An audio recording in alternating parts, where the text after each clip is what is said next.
예수께서 와서 보시니 나사로가 무덤에 있은지 이미 나으리라.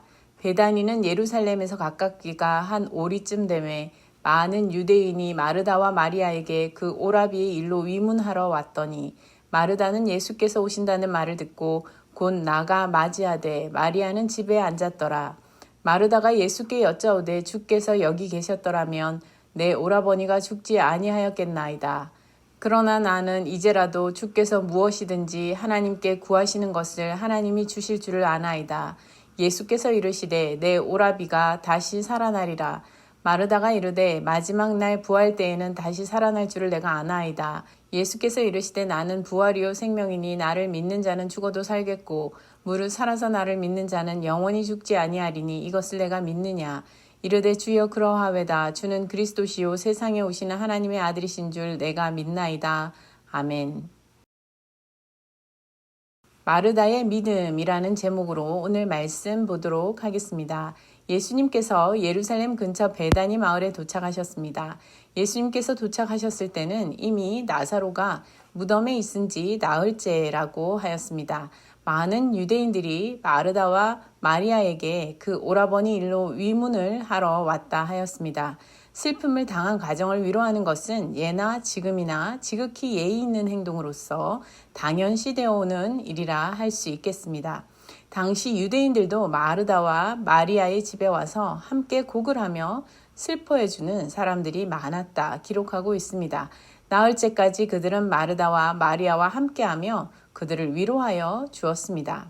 이때 예수님께서 도착하셨다는 소식이 마르다에게 전해졌습니다. 아마도 그에게 먼저 소식이 당도하는 것으로 보아 상을 치르는 모든 일을 책임 맡아 하고 있었던 것이 아닌가 싶습니다. 집안에 다른 어른이 등장하지 않고 마르다가 예수님을 마중 나가는 것을 볼 때에 주도적으로 집안에서 일을 담당하고 있는 것을 알 수 있습니다.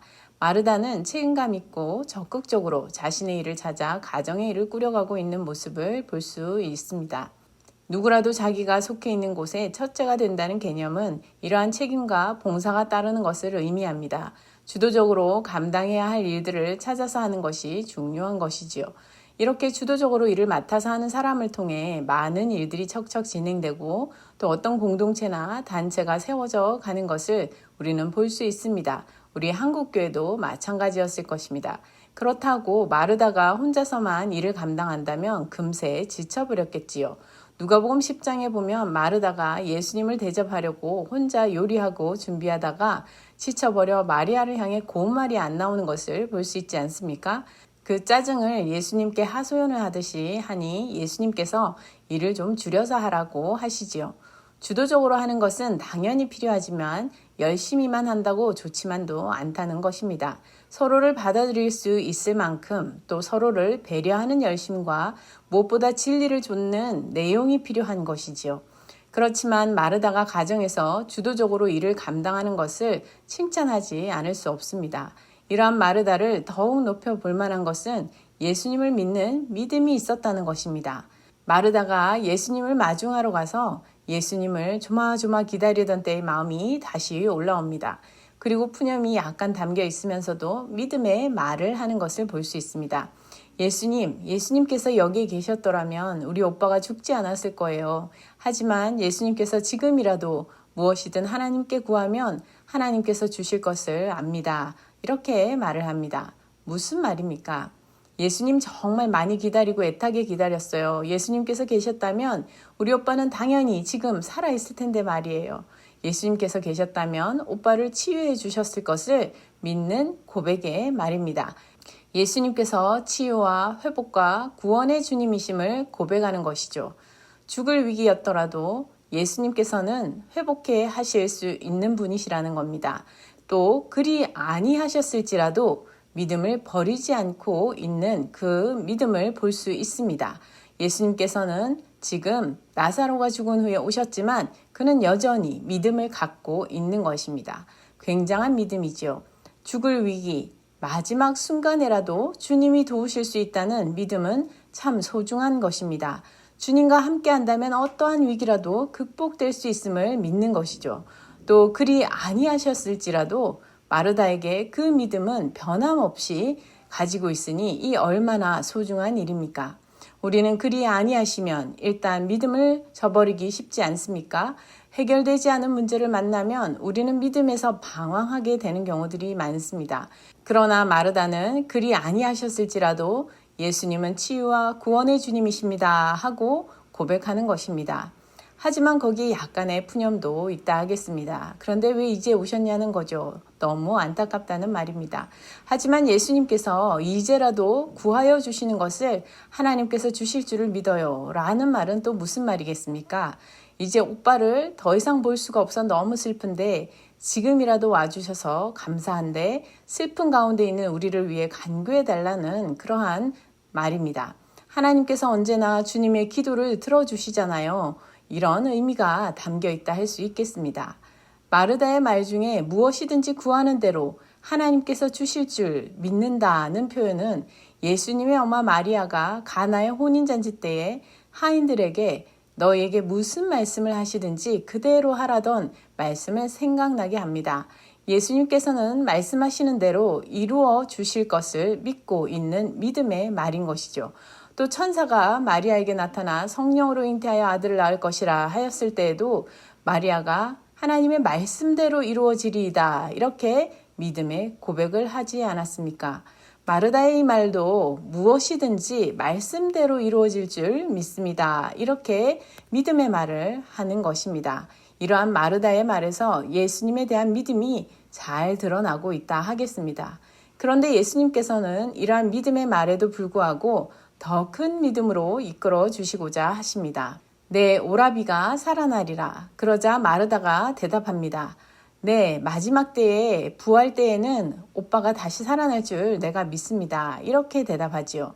당시 사두개인들과 달리 바리새인들도 부활의 신앙을 가지고 있었습니다. 그처럼 마르다 역시 미래의 부활 신앙이 있었는데요. 마지막 때에 성도들이 부활한다는 것입니다. 그때 나사로 오빠도 함께 부활할 것이라는 믿음이 있었다는 것이죠. 이 또한 얼마나 큰 믿음이라 할 수 있겠습니까? 그런데 예수님께서 말씀하십니다. 나는 부활이요 생명이니 나를 믿는 자는 죽어도 살겠고 무릇 살아서 나를 믿는 자는 영원히 죽지 아니하리라. 이것을 내가 믿느냐? 마르다가 어떻게 대답합니까? 주여 그러하외다. 주는 그리스도시요 세상에 오시는 하나님의 아들이심을 내가 믿나이다 하고 고백하고 있습니다. 예수님께서는 너희에게 부활과 생명을 주려고 내가 왔다 말씀하시고 계시는 겁니다. 나를 믿는 자는 나사로처럼 죽어도 살겠고 무릇 살아서 나를 믿는 자는 영원한 생명을 얻는다 알려주고 계십니다. 믿음의 고백에서 주님의 도우심으로 우리의 삶의 여건이 나아지길 믿고 마지막 때에 부활이 있는 것을 믿는 것 너무나 중요하지요. 하지만 그보다 더 중요한 것이 있습니다. 이것은 바로 예수 그리스도에 대한 믿음, 인격적인 믿음의 고백입니다. 하나님께서 허락하시는 부활과 생명이 바로 이 예수 그리스도를 통해 임한다는 것입니다. 또 이미 임했다는 것입니다. 바리새인들은 부활 신앙이 있었으나 이러한 예수님에 대한 신앙이 없었습니다. 마르다는 어떻게 대답합니까? 주는 그리스도이십니다. 세상에 오시는 하나님의 아들 메시아 되심을 내가 알았나이다 라고 고백하고 있습니다. 안다는 것은 믿는다는 것보다 더 확실하다는 것을 표현해주고 있습니다. 너무도 확실해서 부인할 수 없는 믿음이라는 것이죠. 여러분, 예수님께서 그리스도 되시며 하나님의 아들 되심이 너무도 확실하여 어떤 일이 있어도 결코 부인할 수 없는 진리임을 믿으십니까? 삶에 어떠한 일이 있고 위기가 찾아오더라도 부인할 수 없는 자명한 진리이며 생명이 있는 마지막 순간까지 붙들 진리임을 고백하냐는 겁니다. 이 믿음의 대답은 마치 베드로가 주는 그리스도시요 살아계신 하나님의 아들이시니다 라고 했던 그 유명한 신앙 고백과 같은 내용이라 할 수 있습니다. 수제자 베드로가 이 대답을 하고 예수님께서 내게 복이 있다 하셨습니다. 이것을 알게 하신 분은 하늘에 계신 내 아버지시다 말씀하였습니다. 또 교회를 세우리라 말씀하셨지요. 그러니 마르다의 믿음이 결코 적다 할 수 없을 것입니다. 마르다가 곧 나사로 오빠가 살아나 얼굴을 마주보게 될 것을 기대하고 있는 것은 아니었을 수 있습니다. 그보다 중요한 예수님의 그리스도 되심과 하나님의 아들 되심을 믿는 믿음을 보여주고 있습니다. 우리는 마르다처럼 믿음의 고백을 할 수 있기를 바랍니다. 인생의 여러 가지 내 문제들이 내 앞을 가릴지라도 그 문제들이 믿음보다 클 수 없다는 것입니다. 주님께서 부활이요 생명이기 때문입니다. 부모 문제, 자식 문제, 형제 문제, 직장 문제, 그리고 그 외 여러 문제라 할지라도 심지어 그것이 죽음의 문제라 할지라도 그 어떤 문제도 주님을 믿는 믿음보다 크거나 소중할 수 없는 것입니다. 이 말씀 기억하며 오늘도 여러 가지 문제 앞에 서 있는 가운데 고민하고 슬퍼하는 우리의 삶의 자리에서 주님께 믿음의 고백을 드리는 믿음의 성도 다 되시기를 바랍니다. 함께 기도하시겠습니다. 주님, 우리가 맡은 자리에서 주도성을 가지고 책임감 있게 봉사하는 믿음의 사람이 다 되길 원합니다. 주님 함께하여 주옵소서. 그러나 우리의 노력과 열심보다 믿음의 고백이 가장 중요한 것을 잊지 않게 하옵소서. 죽을 위기와 같이 불가능한 위기 가운데서도 주님의 도우심을 믿고 바랄 수 있게 하시며 위기를 고스란히 겪어가야 할 때에도 여러 어려움과 아픔 중에서도 여전히 믿음을 저버리지 않게 하옵소서. 우리가 각자 자신 앞에 당한 어려움 속에서도 부활과 생명 되시는 예수 그리스도께서 나의 주 되심과 하나님의 아들 되심을 온전히 고백하는 삶이 되게 하옵소서.